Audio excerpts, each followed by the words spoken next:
Hey everybody, Sammy here with another episode of the Digital Marketing Therapy Podcast. And today we are talking about planning, implementing, and tracking to make sure that your whole team is working from start to finish on the same goals, growing your organization, building your organization, and making things happen. And so I thought there's no better person to bring to do this with you guys than Amber McCue, who is my business mentor and coach and the founder of Freshly Implemented. We have such a wonderful conversation about all the things, mindset around planning and executing, how to bring your team on board so everybody's on the same page, how to track so you know how to grow and pivot and change, and how to have some of those tough conversations with people. There's so many great ideas that are out there, but that doesn't mean that they're all great right now.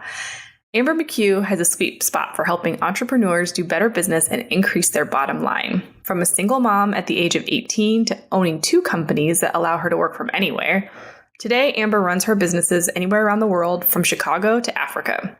Through coaching programs, Amber partners with business owners around the world who want to get more done, realize their dreams, and get freedom for themselves. I have been in Amber's world for, 3 years now, and just really love the way that she approaches how we grow our businesses and how we just keep it real and be patient and take a step back and allow things to happen. She's famous for saying right on time, and you'll hear us talk about this in this episode. So I really hope you'll take a listen, especially as we're getting into the end of the year. You're probably doing some planning for the first quarter or first half of next year. So take a listen and let me know what you think. But before we get into this episode is brought to you by our Patreon channel. I hope you will check us out at thefirstclick.net/Patreon.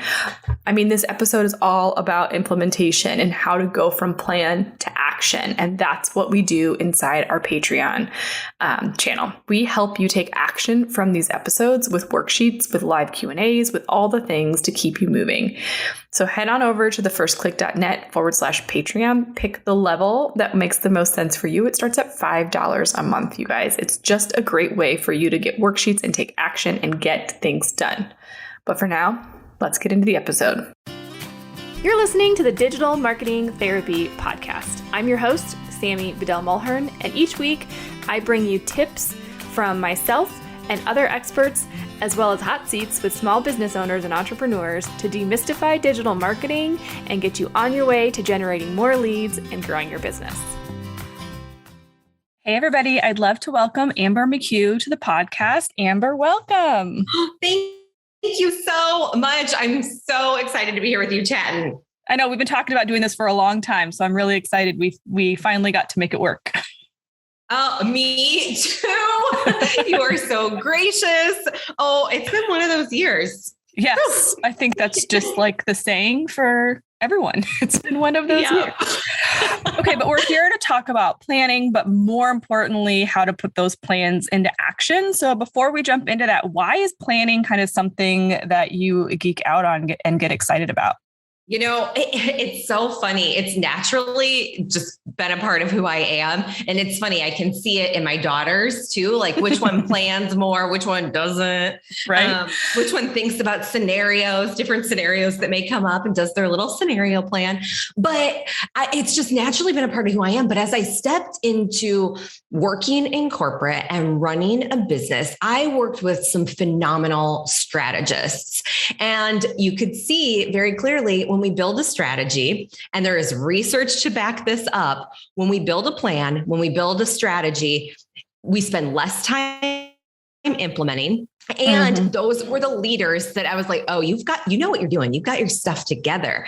And, supporting that, modern CEOs who are strategic and who build a plan before diving into the deep end of the pool, perform better. Their organizations perform better. So I want to embrace that and naturally do, but also, okay, what can we take from that for people who aren't natural planners or who don't really have a defined planning process? How can we build that so that we can get the success we're looking for in our organizations? Yeah, because I think whatever the beauty of planning is, whatever stage you're at in your business, it's still a crucial part. Even if like your plan near the beginning is like, get my business license, like whatever it is, right? Like setting those goals is super important.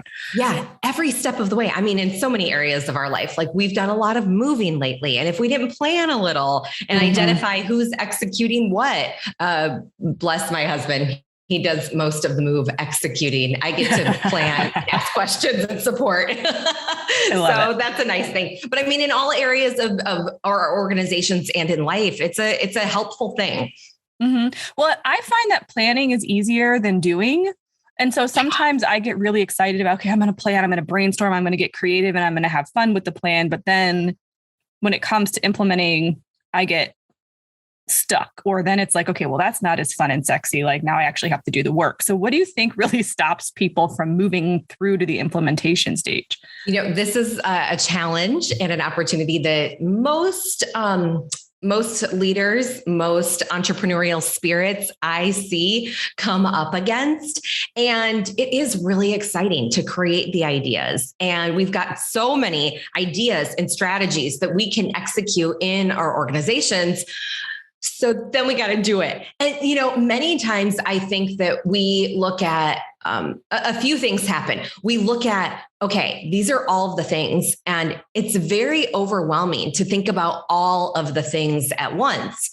And when we break it down and we pull it back to what's the easiest first step, that will get momentum going towards execution. Actually, someone just mentioned to me yesterday, similar thing. She's like, I love the dopamine hits I get with planning. Yep. They don't come fast enough when I'm executing because the goal is so far off and reaching the milestone. And this is why we've got to back it up and we've got to implement milestones that we can celebrate along the way.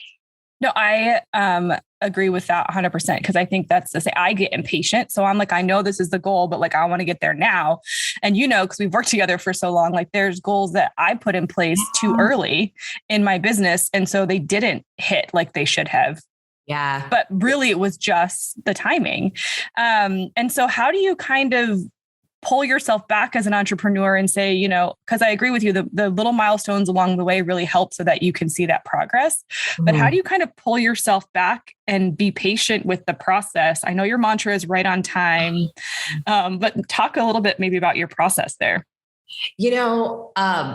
Something else that happens when we reach a goal is oftentimes happiness and positive psychology underscores this in their research as well. But oftentimes the goal is reached and we don't feel what we expected to feel. And that's because, right, the dopamine stops flowing, right? We're working towards the goal. We're building the plan. Okay. And then it's over. And it's like you take off this giant backpack. You just went on a long march. You take off this backpack and life just keeps going. Like I did that long march. Now I take off the back. Okay, we're back at it. Right. And so this is the thing with goals. We think that this is like, reaching the end destination is the place. But really that march, the celebrating, the building up to my husband has recently gotten into rucksacking. So this idea and the marching and the carrying weight is kind of in my head. And it's the journey. Like, how can I add more weight? What more can I do with this? Can I make it this far? So thinking about and looking at the journey of the process is very much in line with right on time. And I am not naturally a patient person. Sammy, you know this about me. I've had to grow into this. Last year, actually it was 2 years ago, another parent said to me, you are so patient with the girls. And that was nice to hear because this is new. Right. And I want to reach those goals, reach those destinations. But when I started living right on time, and there was a whole journey to get to that place as well, that's when I realized no, we've got to enjoy every moment. We don't have to skip ahead. We don't have to add on all of these extra things. What is the right thing right now? Where am I focused right now? Keep the center, the focus, keep the attention on that. And then we will propel to the next step. Yeah. And so then how does the right on time kind of feeling alongside your plan kind of help push you through implementation. And I think most importantly, saying yes to the right opportunities, saying not right now, or saying no when things come your way, because as you're growing and scaling, a lot of things are going to come naturally, just come your way.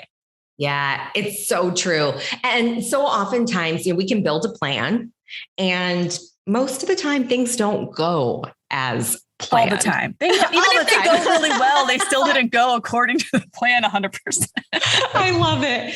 And so this is why when the right on time way of being sort of came to mind when I think it was 2014, when I realized I started saying to my clients, when they would say, I'm late, I'm so sorry, I missed our call, et cetera. I'm like, oh my gosh, no big deal. No, you're right on time, because I knew they were late. There was something going on, right? Mm-hmm. There's something going on there. It's no big deal. Everything's right on time.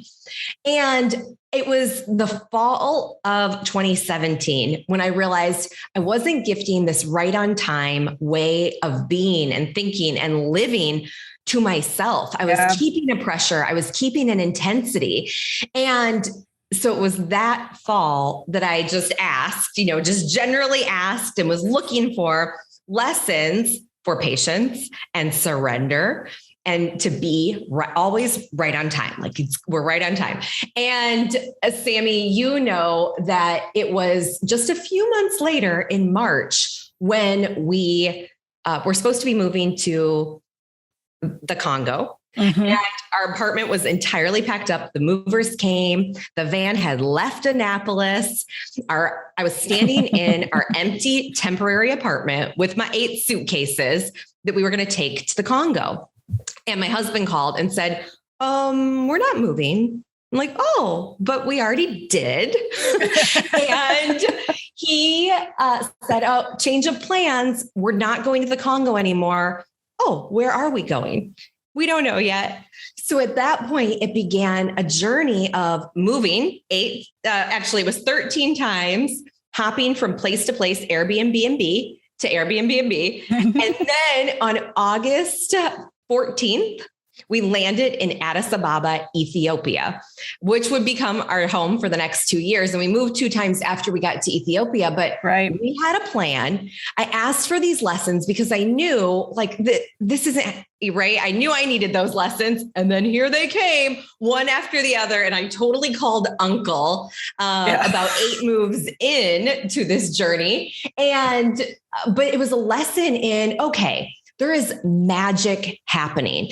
Even when things don't go according to plan, there is magic, like watching for those opportunities, watching for those unexpected things, because it's easy to say, this is the plan. It's not working. But how do you look at the other side of the situation and find the opportunity? Because so many times there is something at work and there's something brewing that we can't see yet. But when we surrender, and I literally open my arms from side to side to think, all right, you've got to let go. Like there's something here that you don't see yet. Be open to the possibility and let those things unfold in your favor.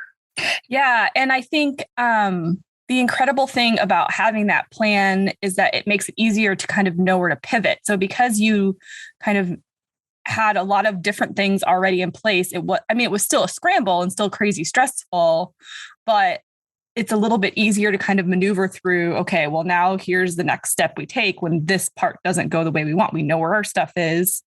Yeah. We can work through those logistics. Like you can kind of start to then figure it out. Or, in your business, if you have kind of contingency plans, when you're not just flying by the seat of your pants, it makes it much easier to say, okay, things aren't quite going the correct way here. We got to pivot this piece. This is going real well. Let's move things over here. It just makes it easier to maneuver. It's so true. And this is why I also believe in doing a little scenario planning, right? Sometimes things are really going to hit the fan, but as you were building your plan, if you take just 15 minutes, even depending on the scale and scope of the project, of course, but if it's smaller or if it's new, let me take just 15 minutes to identify a few different things that could happen. And if those things happen, what will I do instead? And then when that point in time comes, you will have already addressed that situation in your mind, maybe on paper, like in a legitimate, tangible scenario plan. But I always run through these in my head. This is our plan right now. If this thing happens, that's what we'll do instead. If this happens, okay, we'll have to figure that out. I'll call so-and-so. Right. So just mapping out a few things that you could do so that when those things come up, you're kind of ready for it. And then if something unexpected comes up, hey, we knew we had a good plan, but we know things don't always go into plan. Let's realign. Yeah. Well, one example that literally just happened or that I witnessed last week, which I don't know how the whole thing went down, but I attended the Traffic and Conversion Summit online, and they had Snoop Dogg as their final keynote speaker for the entire thing. Yes. Well, he tested positive for COVID. He did. So the morning of the third day, we got an email saying, we're so sorry. Snoop Dogg tested positive for COVID and can't speak. And they pulled in Magic Johnson instead, which was incredible. But like, can you imagine, like, hopefully they might have already had some contingency plans because of COVID differently, like, hey, whatever. But like, I can just imagine the stress on that team that night trying to figure out how the heck are we going to bring in. Oh my goodness. Because, it's a keynote. You got to replace somebody with a pretty good repertoire. So best laid plans, but things happen that you just can't even imagine would be a thing you'd have to deal with. Exactly. It's so true. I was feeling for the events team. As you mentioned that, I'm like, yeah, I bet they were feeling it. I've planned some events, or I partnered with people who planned some events, and there is an element of stress that comes with that. A lot. Yeah. Well, I want to pivot a little bit because you've got your plan, you're implementing, but for people that have a team, like you're the public face of your company. And so everything is going to reflect on you, whether you do the work or not, right? So and I think this is a problem with even people that aren't the face of their company, but how do you then put that plan in place, communicate that to your team, make sure everybody knows who's implementing what, and then have trust that that's going to happen and not micromanage your entire team? Yes. This is big.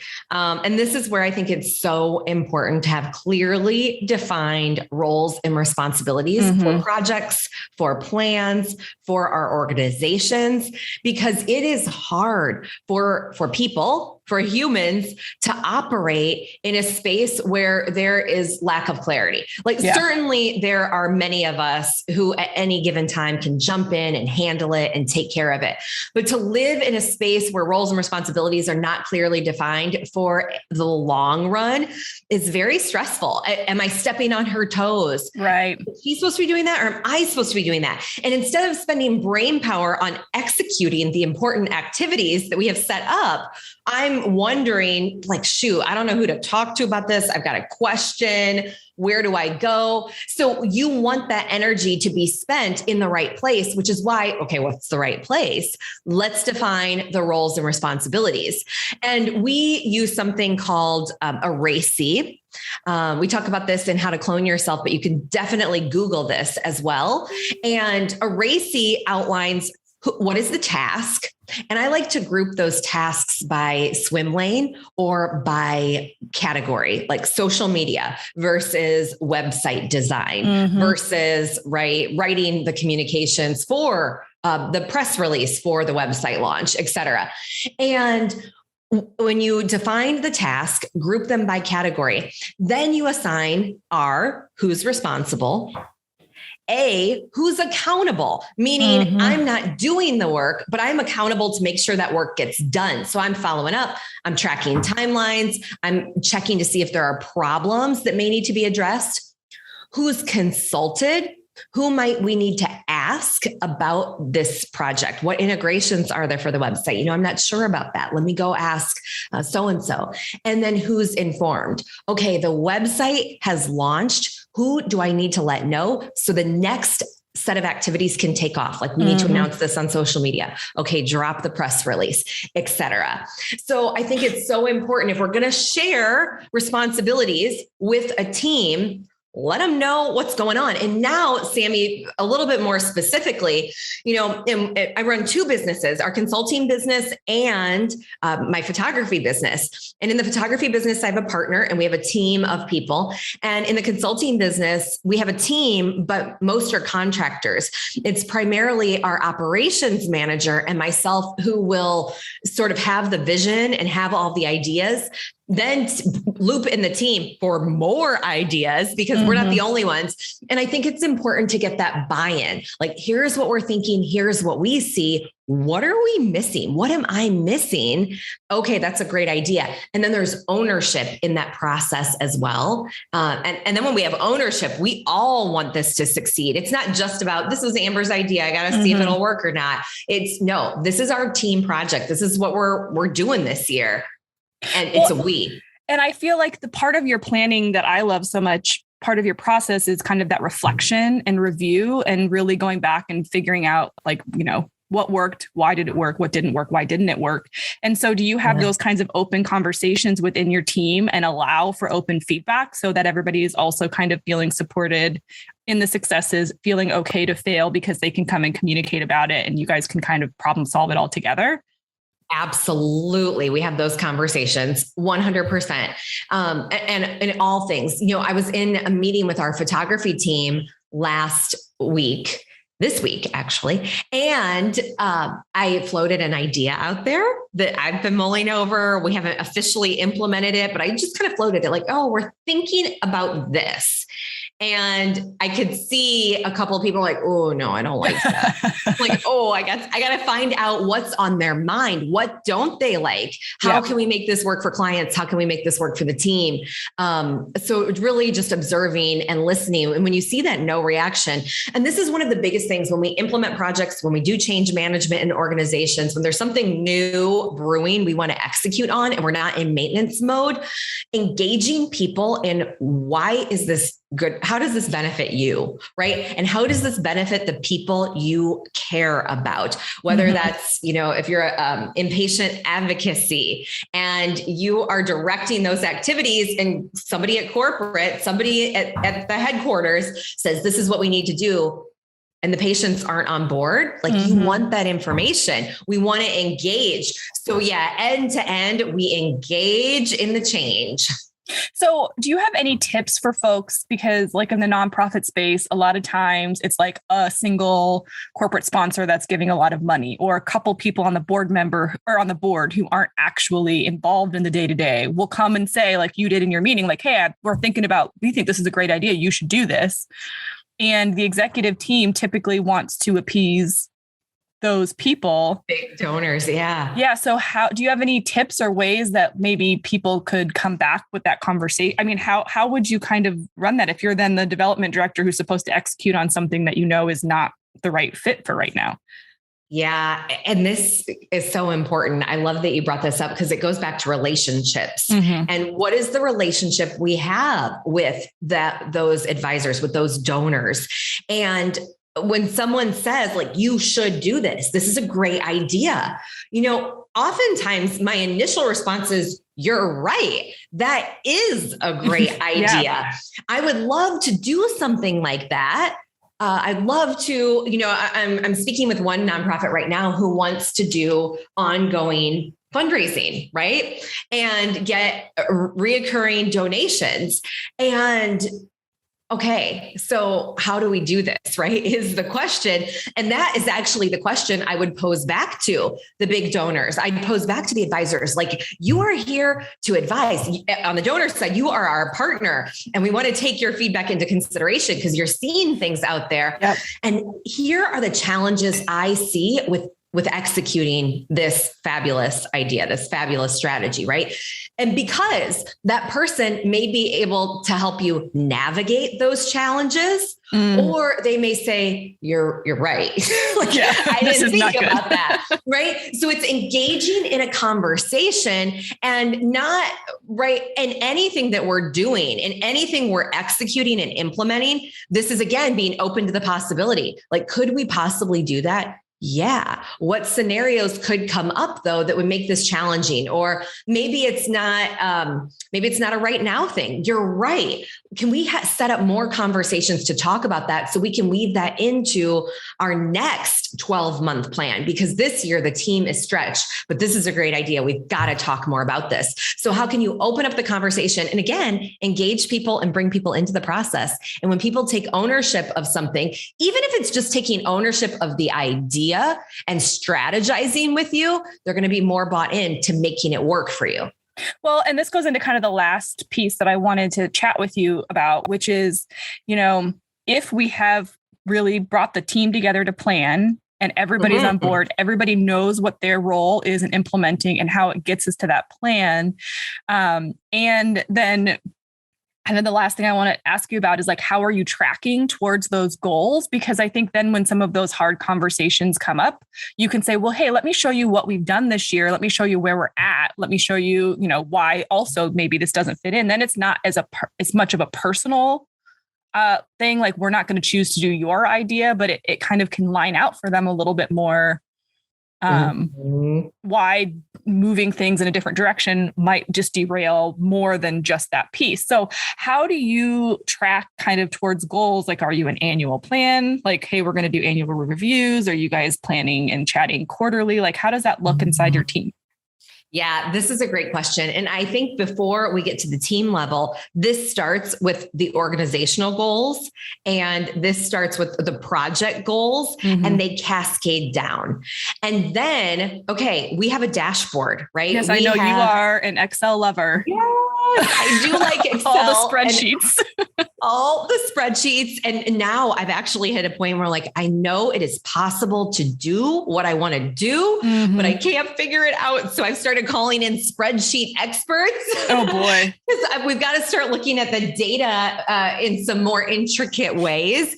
And this is why I look at these numbers, because you're exactly right, Sammy. They cascade down because each person who's executing on the project, each person on the team should also have goals that are likely tied to the organizational goals, and they should have KPIs or key performance indicators with them. And this is simply an objective, clear number or deliverable that has been produced that we can say, yes, we hit that goal, or no, we did not. And it could be a date and a deliverable. And it could be just like, we want this many new donors this every single month.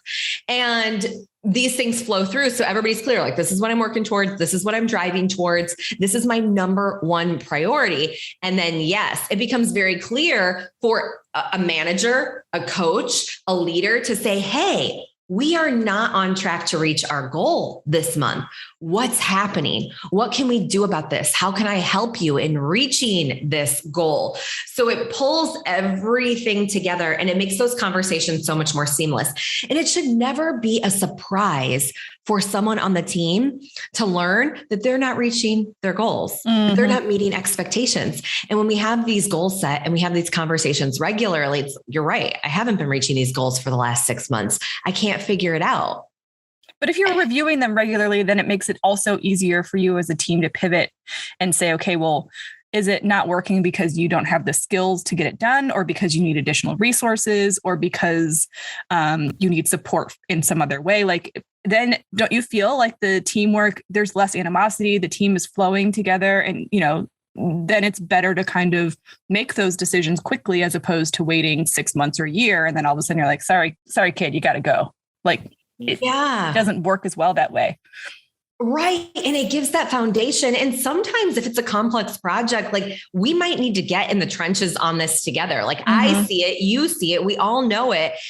But the team member may be making the right steps to keep it on track. And then other times there's total mismatch and misalignment for me executing in that role. I'm like, I know this is the goal we're trying to reach. I know what we need to be doing, but this is not my zone of genius. Get me out of here. Right. And you might say the same thing to the team member, like, hey, I see you're trying, but this is just not working. Can we, and in smaller organizations, it's hard sometimes to move people into, quote unquote, as Jim Collins said, in Good to Great, a different seat on the bus. So sometimes that's hard. That's ideal if you've got someone whose values aligned, culture aligned, believes in the mission, but we just don't have a seat right now. Like, I would love to work with you, but man, like, it's not working. I know it's not working. Like, let's figure out a transition plan. I love that. I had a mentor, a board member at a previous nonprofit job I was working in. He said something that has stuck with me forever because it's so true, especially in the corporate space, that we're trained to just like promote. If you're going to be successful in your job, you have to keep promoting and working your way up the corporate ladder. And we promote people until they get to, like you said, a job where it's just kind of not quite their zone of genius, but it's the next step up. And then instead of being like, how can we support you? It's like, oh, sorry, this isn't working out. And we fire you. Right. As opposed to nurturing and growing people in their zone of genius where they're at with your organization and figuring out ways to maybe just change it up and not have the traditional roles, right? Like it can be whatever you want it to be inside of your organization. Yes.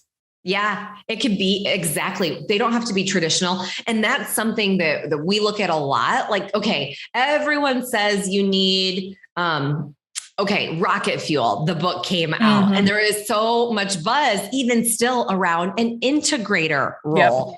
Like, that's really awesome.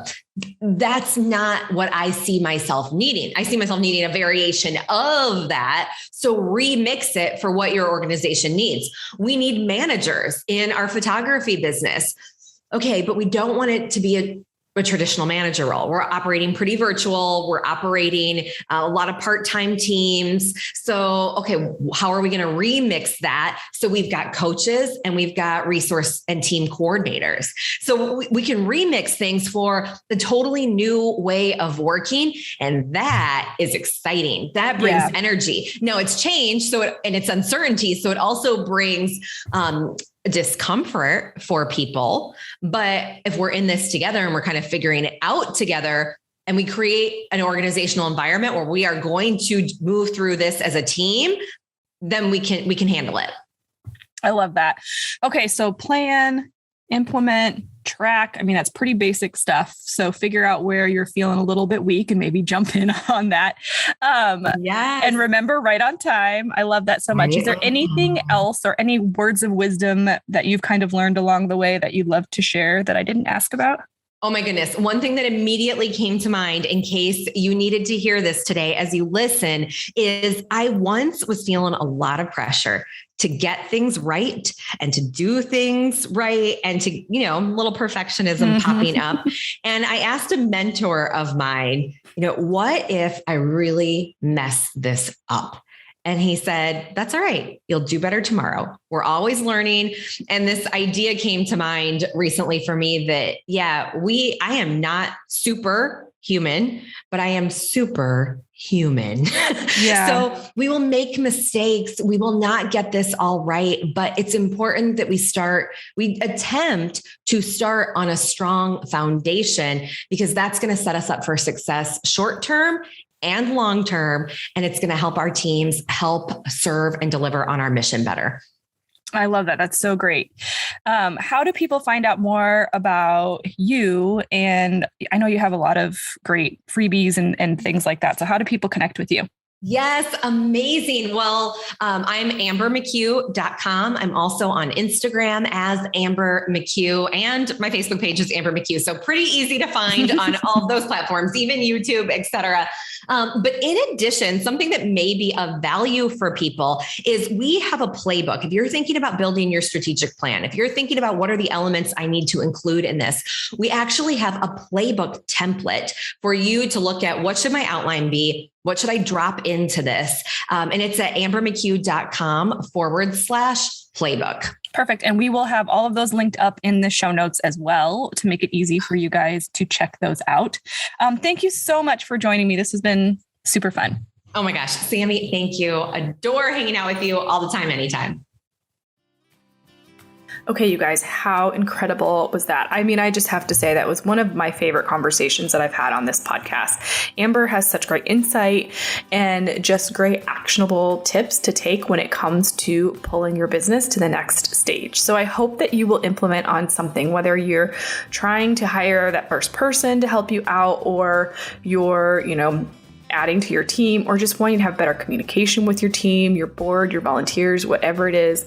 This is definitely an episode that I will come back and listen to over and over and over again. Head on over to thefirstclick.net/125 to grab all the links and resources that we talked about in this episode. And I cannot wait to see you in the next one.